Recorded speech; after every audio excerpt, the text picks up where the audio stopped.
Welcome back, everyone, to another episode of Cinema d'Amore. A new beginning, it's a new season, it's a fresh start. We could do anything. We'll probably do the same thing, though. Yeah, I have questions as if you were trying to do the same thing into this movie. I'm feeling Stalker vibes a little bit. It's all connected. We're just going in circles. Yeah. We ran out of Halloween films a long time ago. Now we have to find something else. Happy Halloween, by the way.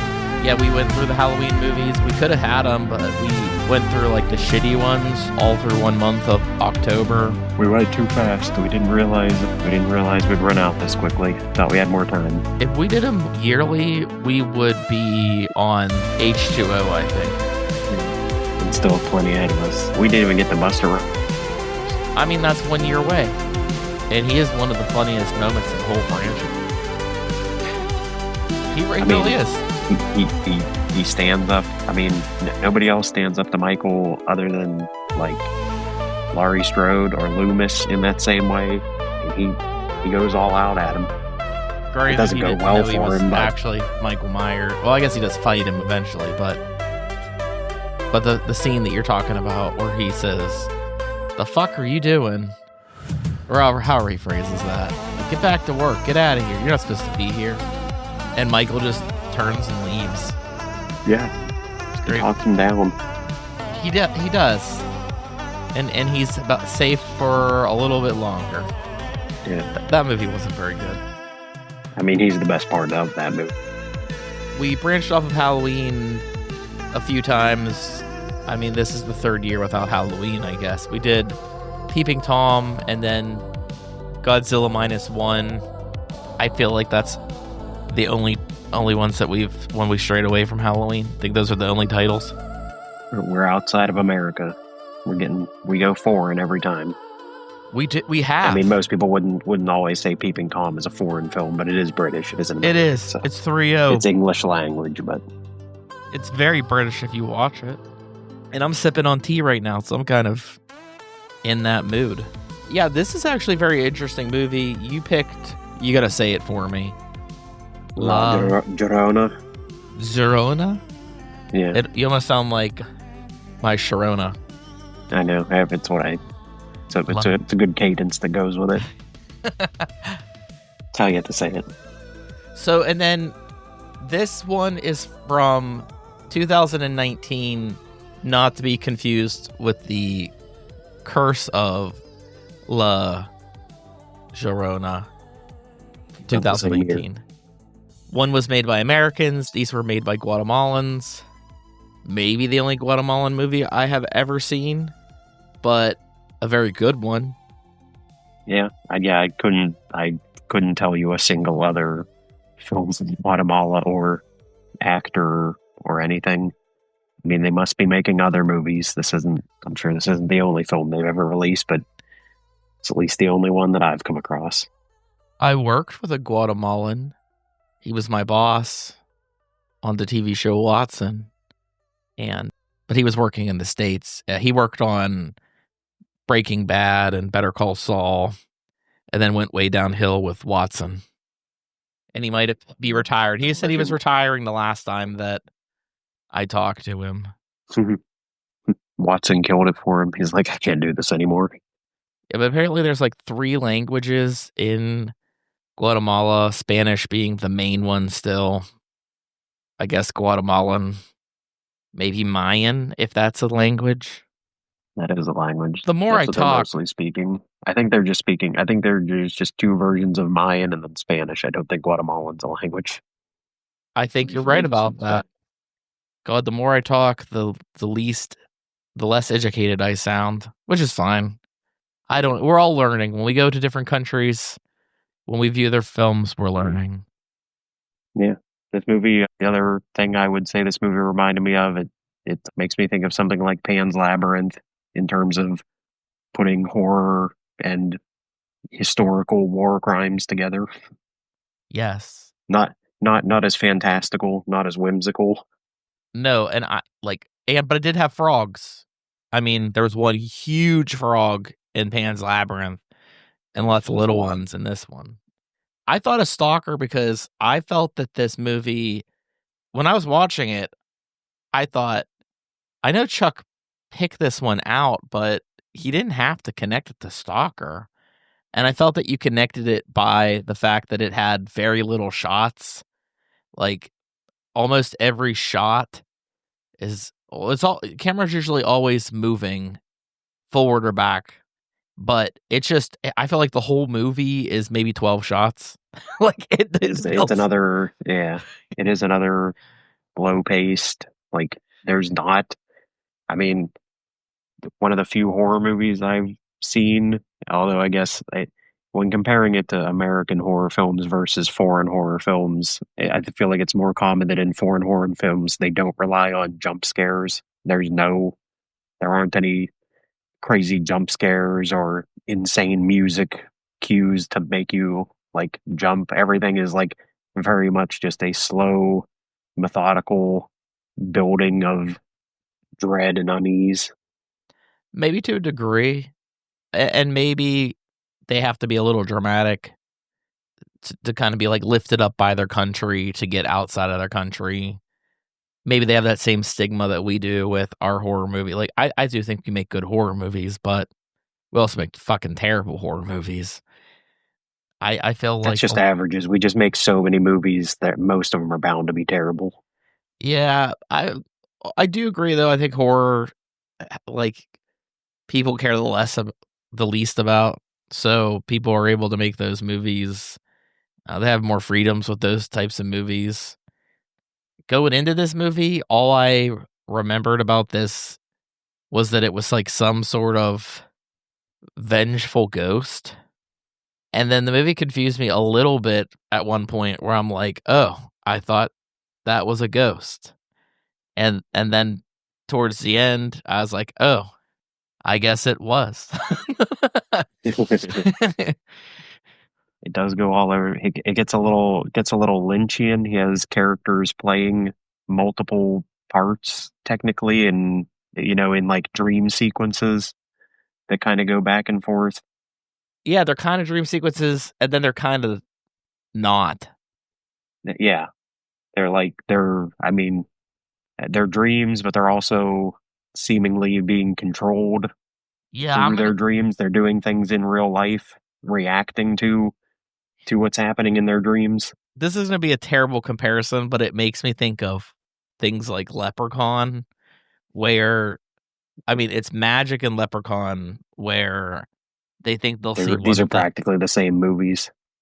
Like I can see the comparison. They're exactly the same. Well, hear me out. There's one of them. I think it's Leprechaun 2, and the guy's seeing like a naked woman, and he's gonna put his face on her body, but He's in gonna real, yeah, he's gonna motorboat her, and then in real life, it's just like an industrial fan with no cover on it. So like he leans into it and gets his face chopped off. So like it's kind of supernatural in that same aspect in this one, where people are well, one person in particular is seeing things from the ghost's perspective, but is obviously still walking around or sometimes sleeping. Yeah, sometimes she's in bed, but very clearly, like, or you want to say sleepwalking, moving they around. do mention people sleepwalking multiple times as like their excuse for what keeps happening. Like everyone keeps just saying, I like the general, the old man. It's like I sleepwalk a lot, and his daughter's like, you've never sleptwalked. It's never happened. Yeah, I mean, the general is being arrested for war crimes. Like he killed off a bunch of Mayan ancestors, like natives. They keep calling them the natives. I think they said 300,000 or something. So, ghosts, ghosts, if they're involved, they're coming after this guy. Even the living are coming after this guy. Everybody wants a piece of this guy.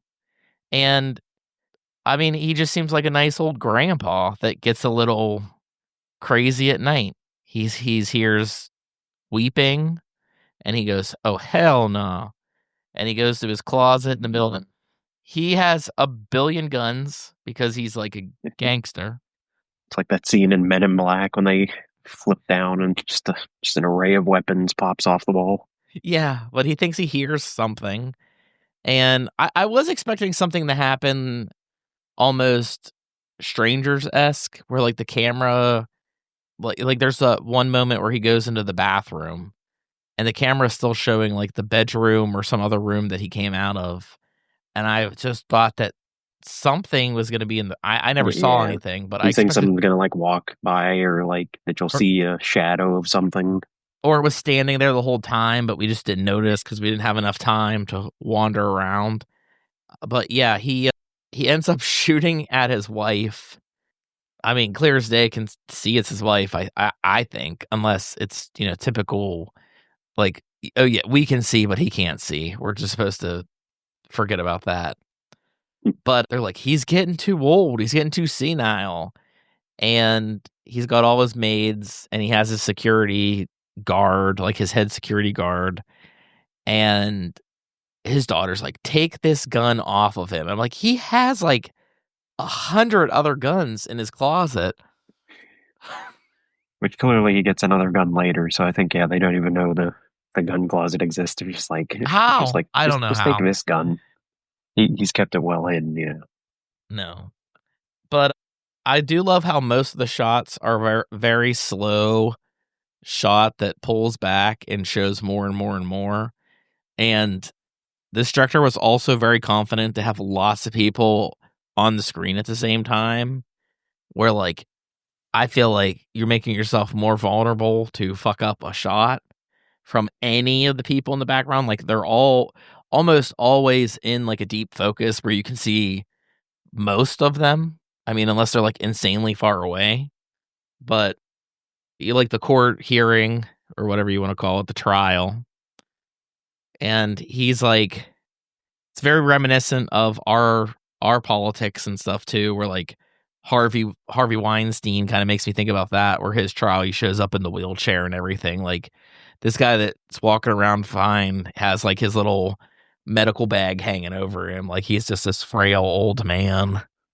And we see him later, like multiple times. It's like, I mean, he is seemingly old and kind of weak, obviously, but like he's definitely playing it up there. Which yeah, and then I love too. Everyone's always like, "Oh yeah, it's just his health's going bad," but then he's constantly smoking. They're like, Yeah. they're like, "You need to do something about your breathing." He's like, "I think it's just the air around here. It's just not good." I'm like, no, it's because you're smoking cigarettes 24/7. Yeah, and I also feel like he's faking it a little bit, like how he at first I thought maybe he was having a panic attack or something about that verdict, but then when it cut to him like smoking afterwards, I was like, maybe he was faking it. I like, I think he was faking it. Yeah. or hours have passed and he was just like, man, I really need a cigarette now in this hospital. Yeah, this movie does take its time to get to. It plays with it gives you like two versions of horror. Like I said, similar to something like Pan's Labyrinth. The main horror is obviously the vengeful spirits that want to come after him. That doesn't even. I mean, nothing really happens with that till well more than like 2/3 of the way into the movie, other than when he hears the crying at the very beginning, is like the only thing you get, and then all of his like maids and housekeepers and stuff, which they're all Mayan natives, and they like know what that means. They're like, oh, it's symbolic. It's like it's the spirit's gonna come get him, and they ask, how close was it? And they're like, and it says like, oh, it wasn't that close or something. And they're like, oh, good, we have time to leave before something bad happens. It's gonna be a while, and it is a while in the movie. Like nothing really crazy supernatural happens for the next 40 minutes, but it kind of switches to all the horror you get is just learning more about this guy and that he's a terrible person and just was killing people left and right while he was in charge of the country. I mean, even when the supernatural shows up, the audience doesn't know that it's supernatural. But yeah, Like, he gets one new maid. the new That maid, seems to just show up out of nowhere. he's looking out the window and he sees this new maid. And like at first, I felt like he was seeing somebody that he killed or something. But then she goes to the front door and is let in, and she's the new maid. And I was like, oh, okay, she's a real person, I guess. And yeah, I guess that's when the curse starts, or it's the I guess they let the ghost in. I did find one of the scenes earlier kind of creepy. Well, not creepy, but anxiety inducing a little bit, which was when they were in that ambulance or that van, and they put the bulletproof vest on him, and they're like, "Oh, it's gonna be fine getting out of this van." But then all the people started like hitting the side of the van, and the sound just made it feel like if I was in that van, I'd have been like, "I'm gonna get fucked up when I get out of this thing. There's no way I'm getting out of here safely." And yeah, the Yeah. maid actually kind of just seems fine and not weird at all until she goes to bed with the main maid, who is also probably that guy's daughter, because they bring that up in the movie. And it has like that Japanese horror thing with like her long ass hair, where like the hair just kind of like it's like a bunk bed, so it's like it just comes down, and she's watching that woman like in a creepy way. And I don't know, my thoughts were like, well, obviously she's a person, everyone sees her and they're talking with her and everything. But and like nothing weird happened with the candles, because they were lighting candles for protection against evil. But I guess it didn't, in the name of that guy. Yeah, it's Con like a weird like they're yeah, like the candles don't work because they're like, oh, we need to ward off evil spirits, but this thing isn't really an evil spirit. It's like it's so it doesn't work to try to say like, oh, be gone, evil spirits, like get out of here. It's like, no, he's the evil spirit. He's the evil one here, and we need to get rid of him. Yeah, and I was looking up this folklore a little bit today, and the stories changed for this, where like obviously it's a vengeful spirit, but like you said, it's more of a good spirit. Like it's seeking justice, as opposed to like I guess the main story, or the story that they mostly go back to, is that she is a ghost, that she drowned her own kids for whatever reason. There's lots of different variations of why she drowns her own kids, but she drowns her own kids, and then she they'll hear the weeping and stuff, but she's usually always by like the river or something, and I think she's like trying to lure other kids out. Basically, it's kids, you better behave, or mom might go crazy and drown you. I think that's the story that's supposed to scare these little kids.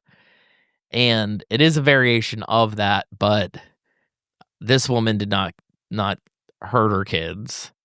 We know that she has dead kids, because the littlest girl who's hanging out and talking to this maid the most is like brings up that she has kids, and they're like, "Oh, why isn't she with her kids?" Like, "Oh, well, they're dead." It's just a matter of fact, because I'm a child, and that's how I bring everything up.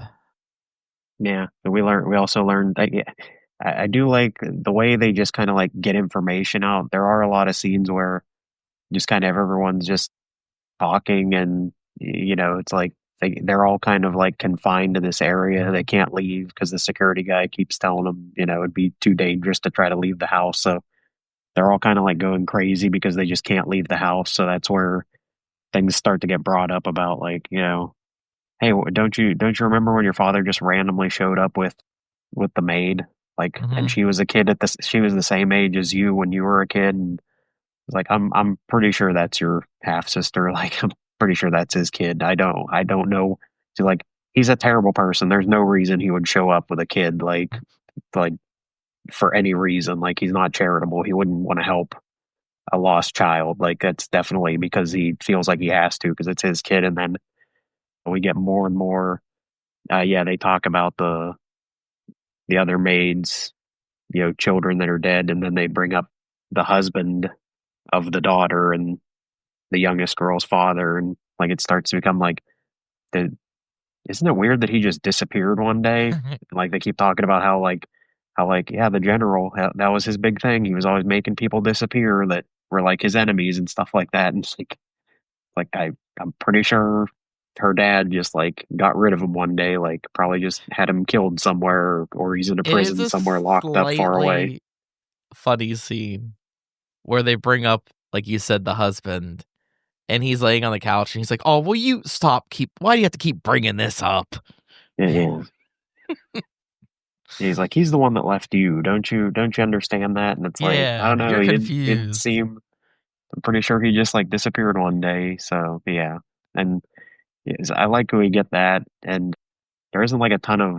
Again, there's not a huge big score. Most of the movie, the soundtrack is just the people outside protesting, and they're just like chanting the song over and over again about that guy being a murderer, and it's just that's just in the background of every single scene when they're just in the house. You can just constantly hear those people. It is a little musical though. There's drums, there's a flute, but it's actually happening.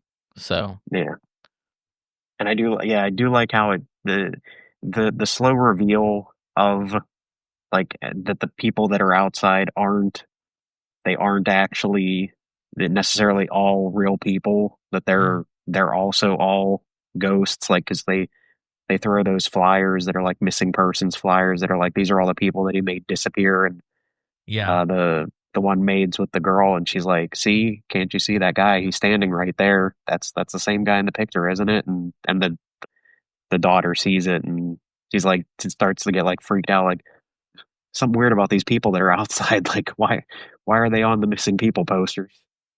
when they do catch on that they're like ghosts or something, it did make me think of Empire of Passion, where they're like, "What do they want?" It's like, I don't know. Quit looking at them. Just ignore them. Just here. Yeah, and I guess if you're more familiar with the folklore, it makes sense because like the general keeps getting up at night and the maid is like swimming. She's always obsessed with water. Yeah, she always has She's water nearby. she's picking the flyers out of the pool, and then she's swimming in the water, and she walks in completely soaking wet, and then she's flooding the bathroom while she's in there like washing her dress like she's washing something like in the river or something. I guess that's the best way that I could put it. And it is another crazy scene because like right before he gets up, you can see like the wife can't fall asleep. She's just laying in bed with her eyes open, and I think he's in a chair or something, but he gets up and he starts like walking around, and he like kind of like spying on this woman, but the maid knows that he's there. And I just like that scene with like they flip on the lights and he's got Just like, his, what a dirty old man. yeah, you pervert. He's like, and then that's like when you said they brought up the sleepwalking, but it was just like an excuse. Like, I was just sleepwalking. I didn't mean to come in here. And I didn't look it up, but I do think that was visual effects of like the flooding on the floor when they went into that Yeah, like room. it like didn't look like real water. Like it looked like it was added later or something. But yeah, I mean, I guess if you know the folklore, everything's pointing to the fact that this person's like vaguely following it. Besides being obsessed with water, they're like teaching that little girl how to hold her breath. So that one moment when they're like watching the protesters slash ghosts or who have like a mixture, and the little girl goes just like the maid like basically like calls her away, like she's got a frog, and the little girl's like hell yeah, and then she just walks off with her. And when they start throwing shit through the window, so they're like, where the hell is Sarah? We gotta find Sarah. And it looks like that woman's drowning her, which is what that ghost would naturally do. And she's like, the maid's just teaching me how to hold my breath. Yeah, which leads to a great scene once we get to the end, because it's so weird. Because at first it almost seems like she's just trying to kill her grandfather or something like that, because she steals his oxygen tank, Mm. like disconnects it while he's sleeping, and then just like leaves with it, and he like wakes up in the middle of the night like, what the hell? I can't breathe. What's going on here? And yeah, follows her outside, and she's in the pool like using the oxygen tank to hold her breath underwater, be able to breathe underwater. And that's when then he goes nuts and has another gun again and tries to shoot her. I mean, That he does see the maid. It is like another hallucination curse type thing where the maid's in the water and the water has like a bunch of lily pads and stuff where the frogs would be. And yeah, he just starts firing. And then it makes me think a little bit of Let the Right One In, because the little girl's like underwater. There's just like bullets flying past her. Excuse me. And the one does hit her. But I guess the nice thing about it is he's a terrible shot now in his old age. They're a little casual about it. Like when he misses the wife earlier and there's that bullet hole in the wall. But the arc that I like the most in this entire thing is that usually in these types of movies, the family will stand by their family member no matter what. And this family like turns on him over the course of the entire movie. And the thing I wanted to bring up too, whenever they caught him like spying on that woman, and they're on the stairs, and the wife's talking to her daughter, and she says something like, "I thought he'd be done with it by this age," like, and like he's always had a thing for those natives, which is kind of fucked up because if he's part of the genocide, but he's also like, I don't know, into them. There's something really fucking mental going on with this guy. But they're bringing up like his Alzheimer's, and I don't know entirely if he does have Alzheimer's, because I feel like by the time that this ghost shows up, or this spirit, that he's more or less cursed. He's drawn to her. I feel like that kind of plays with the audience a little bit too, because I wasn't convinced that she even was a ghost. I thought that he was going to do something because he thought that she looked like somebody that he had killed. That's the way that I thought it was going. Until they were literally like, fuck, these are ghosts. I mean, yeah, I mean that is basically what it is that he.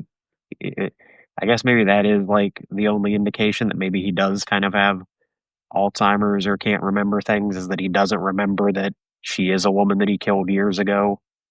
Because it's But like I'll, she like because he knew her, like they were around. She when she talks to the other maid that brings up, she's like, I talked to people in my village and none of them said they've ever heard of you. Like you said you were from my village and you knew all the people there, but they don't know you. And she's like, oh yeah, I'm actually from a different place. And she's like, oh, you were in the same place where all the guerrilla wars and all the other natives lived that got murdered. And she's like, yeah. And like, well, I knew the general years ago. And that's when the maid's like, just how old are you? It feels like Lord of the Rings. Like, yeah, that'd have to make you like, what, 60, 70, 80?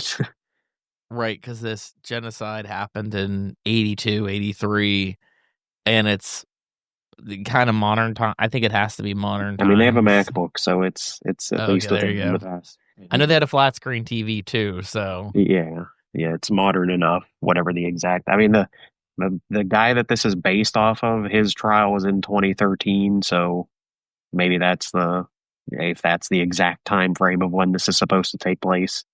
If yeah. they're And if they're not exactly making it like an mirroring exact it. person either, they probably don't care. There's like, whatever. We're not going to try to date this very much. It's hard to tell because the only stuff that you're really seeing for the most part is inside a courthouse for a little bit, and then the rest of it's like entirely inside that mansion or Yeah. Which compound. everything in the mansion looks old. I thought it was an older setting until the daughter pulls out like a MacBook and on her Mhm. bed or something like that, and I was like, oh, okay, no, this is modern because their house looks really old. The mansion and everything in it looks old fashioned when you just first see the opening scene. I was like, oh, maybe this movie takes place in like the '60s or something like that. And she pulls out a MacBook. I'm like, oh, okay, no, it's modern.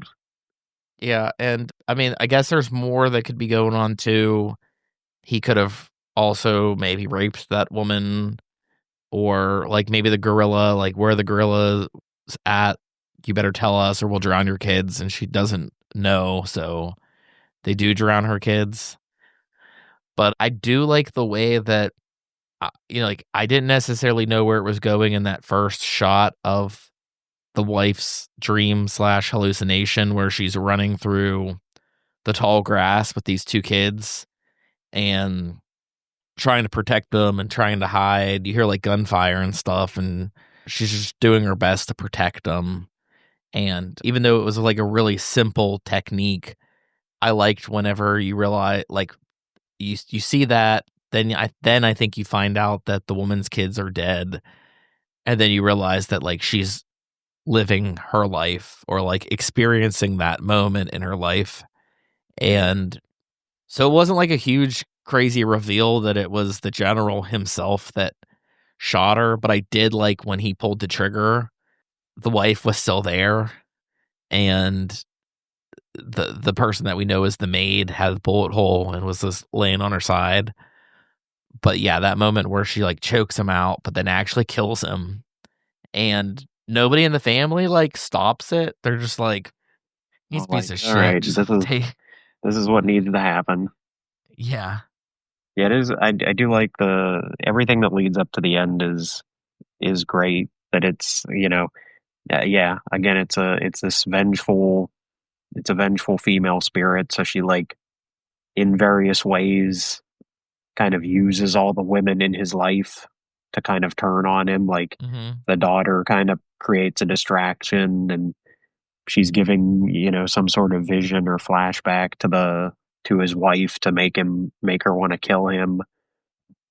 And the only guy that's in the house that could protect him, like his one bodyguard, her children, the ghosts of her children, like kind of like get him, and seemingly, I don't know, he just sees them in some sort of vision way, and they're like, you need to come with us, we need to go this way. And then presumably he's killed by the other ghosts or taken away somewhere, so that he's like the only person that could have stopped them, so they get him out of the way. All leads up to a good. And then I I did super enjoy the ending after the general's dead and they're having his funeral. Then you see like his second in command, who we haven't really seen. I think he's in the flashback where he shoots the woman, but other than that, He's in the the only other time you very, see him very is at the very beginning. beginning. And he's Yeah. like, well, if the general goes down, we're all gonna go down. And they're like, it'll be fine. So I do like that. It's like as soon as the general dies, he's immediately the very next person that starts hearing the crying, and then the floor of the bathroom he's in starts flooding. So it's like just going to work its way through all of the people that were involved in this, all the guys that killed all these people. He's the new general, so it's like every time the next guy gets promoted in line, he's just going to get killed. Yeah, I guess it does kind of like a Final Destination vibe to it, where it's like it's just going down the line at this point. Once it takes care of somebody, it's going to move on to somebody else. I don't know why she's the most vengeful. I guess they can't, at least from this movie, I don't think the ghosts can kill anybody. They have to get people to kill them. So when you're like, presumably that guy was killed going after those kids or something, like it'd almost have to be like a similar story. It'd have to be like a real person that I feel has to take that person out. Yeah. Or maybe I they mean, killed maybe we themselves. we never see we never see him die. So I mean, maybe he just maybe they just led him astray so that he was just not in the way, that he couldn't do anything to stop him. They need to make a movie like that is kind of like The Frighteners, where the person's like very quite aware that it's ghosts, but there's just so many fucking ghosts, and they just, like the ghosts are just all day like just kill yourself, just do it. He was like, fuck. And he just goes on living his life. I enjoyed that movie a lot. I thought it was very well shot. I think it was very well done. It felt like an independent film that didn't get like it never really feels like low budget. The acting never really felt bad. I could have probably watched, I mean, a good 30 minutes of that movie is just the old general walking around in his house with a gun. I could have probably watched an hour of that. You know how I like my long movies. So This one's a good this movie knows when to get in and get out. It's a good 95 minutes. I mean it which I think works well with it's 95 minutes, but it in a way it does feel like a longer movie because it has that slow pace to it, but it doesn't feel too long. It doesn't feel like it drags or anything like that, but it's like it uses its time well that it isn't a long movie, but it lets everything like breathe. There's not just really yeah. ridiculous like fast shaky camera. Like I said, if this was like an American made ghost movie, the final part where they're all lighting candles in the living room would be like the camera would be whipping all over the place and the windows would be rattling and it'd be just so way over the top. There was one scene in the beginning that I thought I was like, they did not need that scene. And then at the end, I was like, okay, I see why they have it in there, and I feel like it was well used. Which was that one cutaway, the exact one you're talking about, of all the men, generals looking out the window, and it's like before the trial at some point, and they're just like, yeah, well, they're talking about like if we're all gonna go down. These are life sentences for us now because we're so old, blah, blah, blah, blah, blah. But most of the monologue or all of it, all the talking is from the guy at the end who's like the second in command. And without that scene, You wouldn't realize like what's like that there's even a connection or realize like, oh, okay, I see what's going to happen now. or they couldn't even do that to be like, so I think that was a good way to say, hey, this ghost is going after all of them. And you know what? I mean, maybe it's not the top down. Maybe she's been going after them for 60 years. And that's just, I mean, maybe she's like an It Follows type ghost, as far as we know with just one It Follows movie. But maybe she's like, I literally have to walk to every place. These people are far away sometimes, and I can't, the general's a harder person to get to. But you know what? That makes me think too, if who can see the ghosts? Like the main, I don't know what you want to call her, the main maid opens the door to let the new maid in, and she gets yelled at, like, why are you opening the door? Don't open the door for anybody. But everybody in the house sees that new maid and knows that new maid.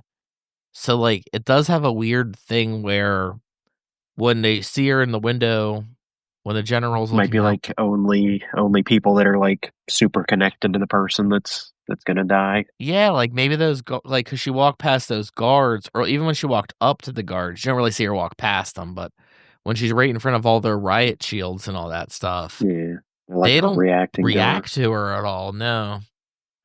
But I think that's kind of fun. I kind of like the idea that, maybe there weren't that many people there. Like you said, we know the ghosts were mixed in, and even though we only saw like a handful of flyers, like there could have been like 20 people out there tops, and the rest were just ghosts.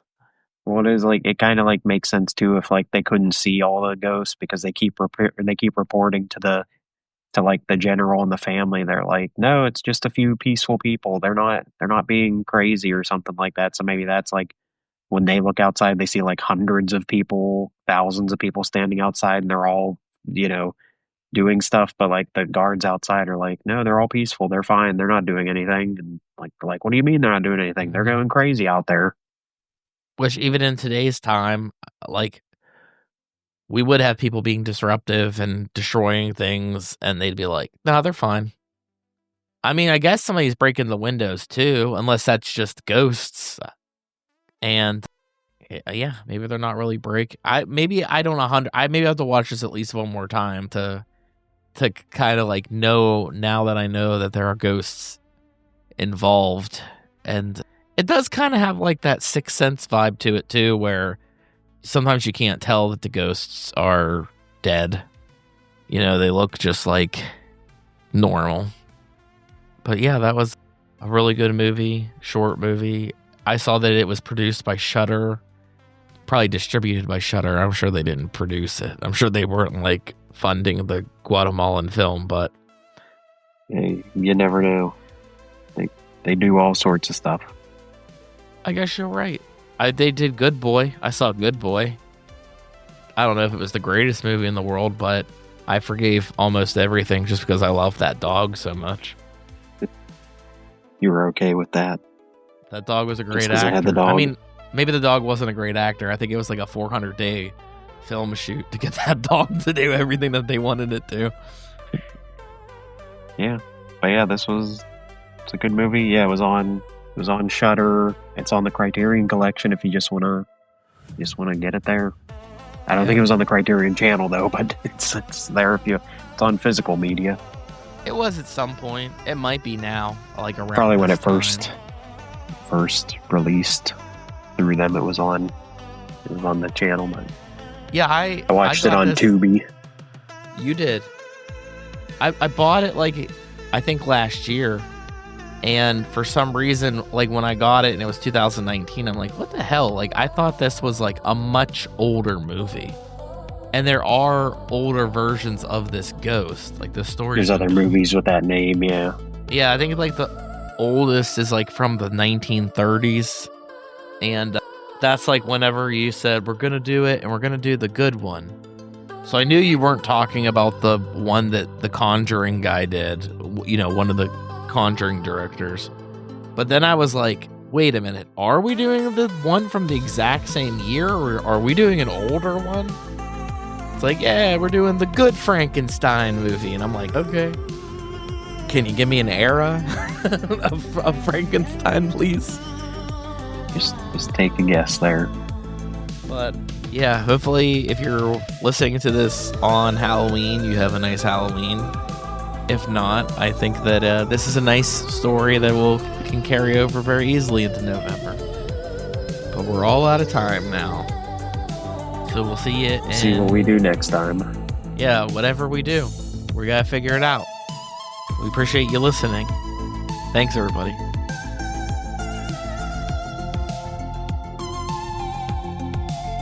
We're Cinema D'Amore. Follow us on Facebook and Twitter to stay up to date with news and information on upcoming episodes. Find us on Apple Podcasts, Google Podcasts, Podbean, Spotify, Amazon Music, Audible, Pandora, Alexa, or iHeartRadio. It would be greatly appreciated if you subscribe to our podcast on your platform of choice. We also appreciate feedback, so rate us, review us, and let us know what you think. And above all else, thank you for listening.